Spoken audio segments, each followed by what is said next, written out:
अच्छा अभी ना जी। उफ अल्लाह, उफ अल्लाह। मेरे तमाम जानने वालों, अजीज़ों, रिश्तेदारों, मुझे अभी अभी इत्तला आई है।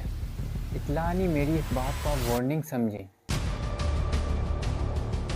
कि दुकानों, बाज़ारों, स्टेशनों, लारी अड्डों में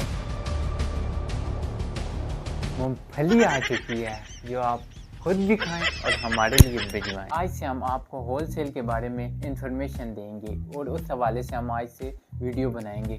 कोई इंसान कोई छोटी मोटी फैक्ट्री बनाना चाहता है, उस हवाले से, जैसे कि पापड़ की फैक्ट्री हो गई, एलईडी बल्ब बनाने की फैक्ट्री, ये पंखे बनाने की फैक्ट्री, साबुन बनाने की फैक्ट्री, सर्फ बनाने की फैक्ट्री, इस हवाले से आज से हम आपको इंफॉर्मेशन देंगे। और होलसेल का कारोबार करने का तरीका, होलसेल का कारोबार होलसेल से लेके परचून के कारोबार तक के रेट वगैरह और इसमें क्या प्रॉफिट होता है और क्या होता है, ये सब कुछ हम आज से आपको बताएंगे। हमारे साथ रहिएगा और हमारा यूट्यूब चैनल सब्सक्राइब कीजिए और फेसबुक पेज फॉलो कीजिए। शुक्रिया।